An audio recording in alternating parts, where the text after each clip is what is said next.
Alas dos na. Hoy kayo, magstayo na kayo. Hindi na alauna, alas dos na. Ano lang hinihintay nyo? May trabaho na. Uy, Foreman. Oo, Foreman, kanina pa. Kanina pa kami gising na gising, Foreman.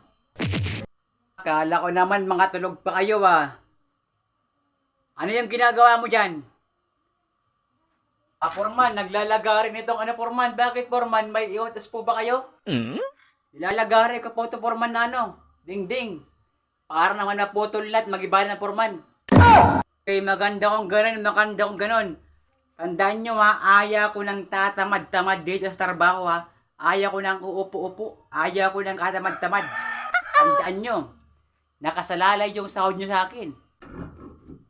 Huwag kang mag-alala, Foreman, Lahat ng kasamahan ko dito may sipag. Wala akong kinukuha na tamad. Kung sino man yung tamad, tatamaan niya sa akin, Foreman. Huwag kang mag-alala, Foreman.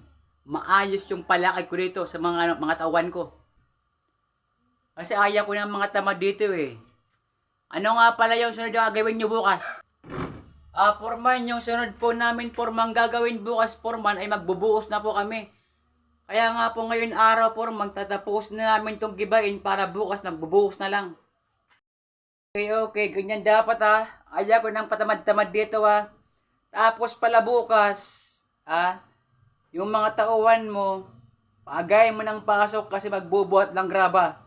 Tapos simento. Sige po, Foreman. Bukas po ay ngayon po, pagkatapos namin, bago po mag-uwi, sabihan ko po yung mga tauhan ko na bukas po, maagang papasok. Iba po? Oo. Bukas, yung mga tauhan mo, paagayin ng papasukin kasi yung mga hakutin na mga gamit, kailangan maaga at maaga rin mailagay dito. Kasi yung truck, aalis at marami pang i-deliver. Kapag sabihan mo yung mga tauhan mo na maagang pumasok. Sige po, Foreman. Huwag po kayong magkala, Foreman. Lahat po ng tauhan ko, ngayon pa lang kasabihan ko na bukas maagang pumasok kasi nga may mga hakutin gamit. Ay, Foreman, may pinapasabi pala si engineer na kung pwede daw magdagdag tayo ng tauhan.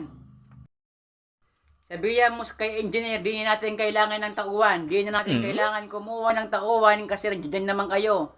May bilis naman yung kilos nyo. Ano tingin ng engineer na yun? May na kayo magtrabaho? Oo nga, Foreman Parang si engineer Foreman na sa akin, Foreman, na baka di na namin matapos ng maaga.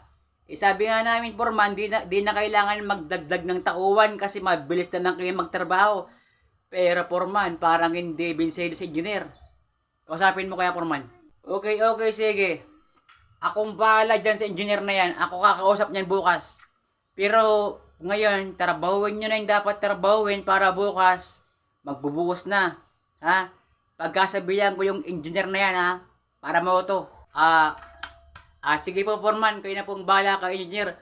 Ay, tapos pala, Foreman, may pinapasabi pala si engineer sa inyo, nakalimutan ko. Ano pala, Foreman? Dapat daw yung pasahod sa amin, ayosin mo, hindi yung putol-putol kasi binibigay naman lahat ng pera na pasahod sa amin. O bakit? Sino yung nagreklamo dyan sa engineer na yan na kulang-kulang yung sahod nyo, kayo nga yung kulang-kulang Hindi pasahod, nagbabali na kayo. Sino ba yung nagreklamo dyan sa engineer na yun? Para pagsabihan ko ngayon. Baka yung mga tao mo. Foreman, sa mga tao ko po, Foreman, wala po nagreklamo, Foreman, sa tao ko. Lahat po ng mga tao ko, Foreman, kailan ko mga Foreman, Yung tao ko po, mga Foreman, simula pa nung unang kasama ko na, kaya kailan ko po lahat ang mga tao ko, Foreman. Baka po sa kabilang hawak ng engineer yan, Foreman. Baka po hindi dito. Baka nga sa kabilang hawak ni engineer yan. Kasi karamihan nagreklamo sa kabilang sa partid natin, wala naman nagreklamo kasi maganda naman yung palakad ko bilang Foreman O sige, dyan na muna kayo alis muna ako. Sige po, Foreman, kapi na mong bahala dito, Foreman. Bukas po, maaga po kami papasok para magbuhos at takutin yung gamit. Sige po, isimulan na po kami.